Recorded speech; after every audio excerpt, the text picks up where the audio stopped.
میرے دوستوں اتنی پکی تیاری, چھری بھی رکھ دی, الٹا لیٹ گئے, چھری رکھ دی. قرآن کریم نے کہا بات بالکل پکی ہونے والی کہ اللہ تبارک و تعالیٰ نے آسمان پر جبرائیل کو کہا, اے جبرائیل جلدی جانور لے کے جاؤ, میرا ابراہیم اسماعیل پر چھری چلائے. اس سے پہلے جانور پہنچ جانا چاہیے. ابھی تو حضرت ابراہیم چھری چلاتے کہ جبرائیل آئے, اسماعیل کو کھینچا, جانور کو رکھا اور چھری چلی. جب چلی تو حضرت ابراہیم نے دیکھا بیٹے پر نہیں چلی, کس پر چل گئی؟ اور اللہ نے کیا کہا, ابراہیم تو کامیاب ہو گیا. ابراہیم تو, اللہ نے کیا جملہ فرمایا, قد صدقت الرؤیا انا كذلك نجزي المحسنين ان هذا لهو البلاء المبين وفديناه بذبح عظيم وتركنا عليه في الاخرين سلام على ابراہیم. اللہ تبارک و تعالیٰ نے فرمایا ابراہیم تو نے سچ کر دکھایا. میرے دوستوں ہمارے نبی معراج پر, بھائی کہو ہمارے نبی. اب سننا, یہاں حضرت ابراہیم علیہ السلام نے, اب اسماعیل پر تو چھری نہیں چلی, کس پر چلی؟ تو حضرت ابراہیم خوش ہوں گے کہ نہیں ہوں گے؟ بھائی جب خوش ہو گئے, او ہو بیٹا تو کھڑا ہے, بیٹے کی جان بچ گئی, اور چھری تو چلی تو جانور پر چلی. حضرت ابراہیم اتنے خوش ہو گئے, اللہ اکبر. کہو بھائی اللہ. کتنی رکعت پڑھی؟ ہمارے نبی صلی اللہ علیہ وسلم معراج پر گئے اور حضرت ابراہیم نے جو 4 رکعت پڑھی نا, بالکل ظہر کا وقت تھا. ہمارے آقا محمد رسول اللہ صلی اللہ علیہ وسلم معراج پر گئے, 5 نمازیں ملی. اللہ نے فرمایا فجر کی نماز پڑھنا, تیرا امتی پڑھے گا حضرت آدم کی طرح ثواب عطا کروں گا. اللہ تعالیٰ نے فرمایا میرے نبی تیرے امتیوں کو کہہ دے ظہر کا وقت ہو جائے 4 رکعت نماز پڑھے جیسے میرے ابراہیم نے پڑھی تھی. تیرا امتی 4 رکعت ظہر پڑھ کے مسجد سے نکلتا جائے گا, میں وہ ثواب عطا کروں گا جو ایک باپ کے بیٹے کی قربانی پر ثواب ملتا ہے. حضرت ابراہیم کو جو ثواب ملا اپنے بیٹے کے گلے پر چھری رکھنے کا, ظہر پڑھنے والے ہر امتی کو حضرت ابراہیم کی طرح ثواب عطا کروں گا. یہ ظہر پڑھ کے نکلتا ہوگا اور میں لکھتا رہوں گا یہ وہ شخص ہے جس نے اپنی اولاد کو میرے راستے میں قربان کر دیا ہے. میں تو فجر پڑھے تو آدم جیسا ثواب, ظہر پڑھے تو ابراہیم کی قربانی جیسا ثواب. چلو آگے, سن رہے ہو نا. ایک اور نبی گزرے, ان کا واقعہ سنو گے تو عقل حیران ہو جاتی. حضرت عزیر. کون؟ حضرت عزیر. یاد رہے گا انشاءاللہ, بہت سو کے نام بھی ہوتے ہیں ماشاءاللہ, بڑا پیارا نام ہے عزیر. ایک نبی گزرے حضرت, وہ ایک وادی میں چل رہے, ایک جنگل میں چل رہے. چلتے چلتے ان کو خیال آیا, بھائی اتنا خیال آیا کہ اللہ تو ہم کو مار دے گا, ہم قبر میں چلے جائیں گے, ہم ہڈی بن جائیں گے, سڑ جائیں گے, گل جائیں گے. اللہ تو پھر واپس کیسے پیدا کرے گا؟ اللہ تو واپس کیسے؟ یہ کس کو خیال آیا؟ حضرت, حالانکہ تھے کون؟ نبی تھے, لیکن خیال آیا, بس ایک خیال آیا کہ اللہ تو مار دے گا, ہم سڑ جائیں گے, گل جائیں گے, مٹی ہو جائیں گے, ارے ہمارا وجود ختم ہو جائے گا, اللہ پھر واپس ہم کو کیسے پیدا کرے گا؟ بس نبی کے دل و دماغ میں یہ خیال آیا کہ قرآن کریم میں لکھا اللہ تعالیٰ نے موت دے دی اسی وادی میں. کس کو؟ حضرت, موت دے دی. چلو حضرت عزیر علیہ السلام کا وصال ہو گیا کہ نہیں ہو گیا؟ موت دینے والا کون اور زندہ کرنے والا کون؟ اللہ نے 100 سال کے بعد پھر زندہ کیا. کتنے سال کے بعد؟ اللہ نے فرمایا فَأَمَاتَهُ اللَّهُ مِئَةَ عَامٍ ثُمَّ بَعَثَ. اللہ نے 100 سال کے بعد کس کو زندہ کیا؟ حضرت عزیر کو. اب حضرت عزیر کتنے سال کے بعد زندہ ہوئے؟ ارے بتاؤ, 100 ایئرز میں, پوری سینچری میں دنیا بدل جائے گی کہ نہیں بدل جائے گی؟ اب حضرت عزیر اٹھے, ابھی تو آنکھ کو ملا, بھائی 100 سال کے بعد اٹھے, یوں آنکھوں کو ملتے تو اللہ تعالیٰ نے کہا کم لبست, اے عزیر کتنی دیر کے بعد اٹھا؟ کتنی دیر کے بعد؟ تو حضرت عزیر نے کیا کہا؟ لبست یومن او بعد یوم. ایسا لگتا ہے کہ 24 گھنٹے یا 12 گھنٹے کے بعد اٹھاؤں. بھائی حضرت عزیر نے کیا کہا؟ ایسا لگتا ہے کہ ابھی تو سویا تھا لیکن تھوڑا لمبا سو گیا, 24 گھنٹے سو گیا کہ 12 گھنٹے سویا کہ اس سے کم سویا. اللہ تبارک و تعالیٰ نے کہا نہ 24 نہ 12 نہ اس سے کم, 100 سال کے بعد تو اٹھا ہے. کتنے سال کے بعد اٹھا ہے؟ اور اللہ نے کہا جا دیکھ, باہر نکل تو معلوم ہوگا. حضرت عزیر علیہ السلام 2-4 گلی میں گئے, سمجھ گئے یہاں تو کوئی پہچانتا, ارے کوئی پہچانتا نہ, میرا گھر نہ میرا در, کچھ بھی نہیں. 100 سال گزر گئے. بس حضرت عزیر علیہ السلام نے کیا کہا؟ اللہ میں سمجھ گیا, 100 سال سلانے کے بعد مجھے زندہ کیا, میں سمجھ گیا, اللہ میں سمجھ گیا تو کسی کو بھی مار سکتا ہے اور کتنے ہی سالوں کے بعد تو جلا بھی سکتا ہے. بھئی یہ کرنے والا کون؟ تو اللہ تعالیٰ نے کیا فرمایا؟ اللہ نے فرمایا عزیر یہ بات پہلے سمجھ گیا ہوتا تو اچھا ہوتا، اس لیے کہ جو خدا پہلی مرتبہ پیدا کر سکتا کیا وہ دوسری مرتبہ پیدا نہیں کر سکتا؟ ارے کر سکتا کہ نہیں کر سکتا؟ خیر میرے دوستو، یہ جو واقعہ ہوا نا، یہ عصر کا وقت تھا۔ کون سا وقت تھا؟ یہ چلے جانا اور اس کے بعد میں اٹھنا، یہ سب وقت کون سا تھا؟ ہمارے نبی صلی اللہ علیہ وسلم جب معراج پر گئے، فجر کی نماز بھی مل گئی، ظہر کی نماز بھی مل گئی، اللہ تبارک و تعالیٰ نے کہا اے میرے نبی تو میرا محبوب ہے، میں تجھ کو ایک عصر کی نماز دیتا۔ کون سی نماز دیتا؟ عصر کی نماز دیتا، وہ 4 رکعت دیتا جو حضرت عزیر نے پڑھی تھی۔ اور یاد رکھ تیرا امتی عصر پڑھے گا، مسجد سے نکلے گا، اس کے دل میں وہ ایمان اور یقین بھروں گا جو میں نے میرے نبی عزیر کے دل میں بھر دیا تھا۔ اثر پڑھ کے نکلے گا، وہ ایمان اور یقین اس کے دل میں رکھوں گا جو میں نے چلو اب کون سی نماز آئی؟ زور سے کون سی نماز؟ حضرت ایوب۔ کون؟ حضرت ایوب علیہ السلام۔ ایک بات بتا دو، حضرت ایوب علیہ السلام بیمار ہو گئے تھے۔ بھائی کیا ہو گئے تھے؟ بیمار، بدن میں پھوڑے پھنسی۔ حضرت ایوب علیہ السلام بہت بیمار ہوئے، بہت بیمار ہوئے بھائی، بہت بیمار ہوئے۔ اور ایک بات سننا، ایک مرتبہ یہ قرآن کریم میں لکھا، میں تفصیل میں نہیں جاتا، ایک مرتبہ بیوی کے ساتھ کچھ معاملہ، کچھ جھگڑا ہو گیا۔ اللہ تبارک و تعالیٰ کو پسند، ارے کون؟ اللہ تعالیٰ کو پسند نہیں آیا۔ اللہ تعالیٰ نے کہا ایوب میں تجھ سے ناراض ہو گیا۔ اللہ نبی کو کہے ناراض ہو گیا تو بتاؤ نبی کا دل تڑپے گا کہ نہیں تڑپے گا؟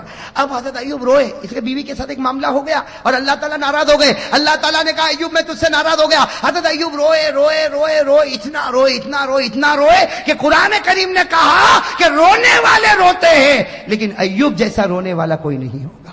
ارے قرآن نے کہا کہ نہیں کہا؟ وَاذْكُرْ عَبْدَنَا ایوب، اسی میں اللہ نے آگے فرمایا نعم العبد انہ اواب۔ اللہ تعالیٰ نے فرمایا کہ میرا بندہ ایوب ایسا رونے والا کہ ان کا رونا دیکھ کر اللہ نے کہا جا ایوب میں تجھ سے راضی ہو گیا، ایوب میں تجھ سے۔ اب جیسے حضرت ایوب کو معلوم ہوا کہ اللہ راضی ہو گئے، اللہ اور کتنی رکعت کا ارادہ کیا نا، کتنی رکعت کا؟ لیکن وہ رونا بند ہی نہیں ہو رہا، پہلی رکعت میں بھی رو رہے، دوسری رکعت میں بھی رو رہے، تیسری رکعت میں بھی رو رہے، چوتھی رکعت میں اٹھنے گئے تو زمین پر گر پڑے۔ بھائی چوتھی رکعت پر اٹھنے گئے تو زمین پر گر پڑے، کوشش کر رہے اٹھنے کی، اللہ نے کہا بس ایوب یہ 3 رکعت پڑھ لے، ثواب میں تجھ کو 4 کا دینے والا لیکن 3 ہی پڑھ لے بس۔ ہمارے نبی صلی اللہ علیہ وسلم معراج پر گئے، فجر مل گئی، ظہر مل گئی، عصر مل گئی۔ اللہ تعالیٰ نے کہا جب سورج غروب ہو تیری امت کو کہنا کہ 3 پڑھے۔ نبی نے کہا 4 کا نہیں پڑھے گا 3۔ جب ایوب کو 3 پہ 4 دوں گا تیری امت کو بھی 3 پہ 4 دوں گا، تیری امت کو بھی 3 پہ 4، تیری امت کو کہنا 3۔ اور حضرت ایوب روتے تھے، جلدی 3 رکعت پڑھی۔ اللہ نے کہا میرے نبی مغرب کی نماز میں چھوٹی صورت ہوگی، 3 رکعت پڑھنا، لیکن یاد رکھنا ایوب کے رونے پر جو ایوب کو انعام دیا تھا تیری امت کو مغرب پر وہ انعام میں دے کے رہوں گا۔ اب کون سی نماز رہ گئی؟ اب ہمارے نبی کہاں پر ہے؟ کیا کہا؟ کہہ دو سبحان اللہ۔ ہمارے آقا محمد رسول اللہ صلی اللہ علیہ وسلم معراج پر آنکھوں میں آنسو آ گئے، فرمایا اللہ تو میری امت سے کتنا پیار کرتا، اگر میری امت فجر پڑھے تو آدم جیسا ثواب دے گا، ظہر پڑھے تو ابراہیم کی قربانی جیسا ثواب دے گا، عصر پڑھے تو عزیر کا ایمان جیسا ایمان عطا کرے گا، مغرب پڑھے تو ایوب کے رونے کا ثواب دے گا۔ اللہ تو کتنا پیارا۔ اللہ نے فرمایا تیری امت سے میں محبت کرتا ہوں، تیرے صدقے محبت کرتا ہوں، تیری امت سے محبت کرتا ہوں، لیکن کس کی وجہ سے کرتا ہوں؟ چونکہ تیرا امتی ہے، اس لیے نبی جیسا ثواب دوں گا۔ فجر پڑھ آدم جیسا ثواب لے جا، ظہر پڑھ ابراہیم جیسا ثواب لے جا، عصر پڑھ عزیر جیسا ثواب لے جا، مغرب پڑھ ایوب جیسا ثواب لے جا۔ ہمارے نبی صلی اللہ علیہ وسلم نے فرمایا تو نے میری امت کو 4 نماز دی اور 4 نمازوں میں نبی کا واقعہ بتایا، ایک نماز میری طرف سے بھی تو دے دے۔ نبی نے معراج پر کہا اللہ ایک نماز میری طرف سے بھی۔ اللہ نے کہا 5ویں عشاء کی نماز وہ نماز ہے جو تو پڑھے گا، تیرا امتی پڑھے گا۔ اس سے پہلے جتنے نبی آئے، جتنی قوم آئی، کسی نے بھی عشاء نہیں پڑھی، کسی نے بھی عشاء، حدیث میں لکھا جتنے نبی آئے، جتنے لوگ آئے، کبھی کسی نے عشاء نہیں پڑھی۔ ارے میرے دوستو کوئی نبی نے عشاء نہیں پڑھی، کوئی امت نے عشاء نہیں پڑھی۔ اللہ نے معراج پر کہا یہ نماز صرف تو پڑھے گا، تیرا امت ہی پڑھے گا۔ اور یاد رکھ فجر پڑھے تو آدم ملے، ظہر پڑھے تو ابراہیم ملے، عصر پڑھے تو عزیر ملے، مغرب پڑھے تو ایوب ملے۔ ارے تیری امت کو کہ عشاء پڑھے، تو ہاتھ پکڑ کے محمد ملے گا اور ہاتھ پکڑ کے امتی کو جنت میں پہنچائے گا. عشاء میں کون ملتا؟ اور اسی لیے لکھا ہے کہ سب سے بھاری نماز عشاء کی معلوم ہوتی ہے. ارے ہوتی کہ نہیں ہوتی؟ عشاء جتنی چھوٹتی ہے نا کوئی نماز نہیں چھوٹتی. کیوں؟ اس لیے کہ اس کا ثواب بہت بھاری. شیطان کہتا ہے آدم کا ثواب لے جا, ابراہیم کا لے جا, عزیر کا لے جا, اور مغرب میں تو سب کو لاتا, ایوب کا لے جا. لیکن عشاء میں کہتا نہیں, T V serial, T V program, 2020 cricket کی میچ, عشاء میں آنا نہیں. شیطان کہتا ہے عشاء میں آنا نہیں, اس لیے کہ آئے گا دوسری نمازوں میں, آئے گا دوسرے نبیوں کا ثواب لے جائے گا. عشاء میں آئے گا تو محمد کو لے کر چلا جائے گا. بھائی کسی نبی نے عشاء کی نماز پڑھی؟ کسی قوم نے پڑھی؟ صرف ہمارے نبی صلی اللہ علیہ وسلم. تو میرے دوستو اب بتاؤ, اب 5 وقت کی نماز پڑھو گے نہیں پڑھو گے؟ دیکھو ثواب ہے, رحمت ہے, برکت ہے, مغفرت ہے, لیکن اس سے بڑھ کر کیا ثواب ملے گا کہ فجر پڑھ کے نکلتا ہوگا اور ہمارا نبی فخر کرتا ہوگا, اے آدم تجھے 300 سال پر جو ملا میرے امتی کو 10 منٹ میں ملا. ارے ہوگا کہ نہیں؟ ظہر پڑھ کے نکلے گا, ہمارے نبی قبر میں فخر کرتے ہوں گے, ابراہیم اسماعیل کو لٹا دیا تھا, چھری چلانے والا تھا, ارے میرا امتی کو دیکھ 4 رکعت ظہر پڑھ کے آیا, وہ ثواب لے کے جا رہا جو تو لے کر گیا تھا. میرے دوستو ہمارے نبی عصر میں فخر کریں گے, مغرب میں فخر کریں گے, اور جب ہم عشاء پڑھتے ہوں گے تو نبی کیا کہتا ہوگا؟ نبی قبر مبارک سے کہتا ہوگا, میرا امتی عشاء پڑھ لیا, فکر مت کر, میں تیرا بن گیا, تو میرا بن گیا. بتا دوں ایک ایسی چیز دینے والا ہوں, ایسی چیز دینے والا ہوں میرے دوستو, جو اللہ کے رسول صلی اللہ علیہ وسلم نے اپنی بیٹی فاطمہ کو دیا تھا. بھائی کس کو دیا تھا؟ اپنی بیٹی فاطمہ کو دیا تھا. اور کیا کہا تھا؟ بیٹی فاطمہ یہ پڑھ لے. بیٹی فاطمہ کو دیا اور کہا یہ پڑھ لے. بیٹی فاطمہ نے پڑھا, علی نے پڑھا, اور بیٹی فاطمہ نے سب کو تقسیم کیا. اور ہمارے نبی نے کیا فرمایا؟ جو پڑھے گا, جو پڑھے گا, جو پڑھے گا, جو پڑھے گا, اللہ اس کو دنیا میں مالدار بنائے گا. ایسا مالدار بنائے گا کہ قیامت میں اللہ مال کا حساب بھی نہیں لے گا. اور کیا فرمایا ہمارے نبی نے؟ یہ بھی کہہ دیا, اور اگر مالدار نہیں بنائے گا تو اللہ اس کے بدلے میں بغیر حساب کتاب کے جنت عطا کرے گا. چاہتے ہو تسبیح؟ چاہتے ہو؟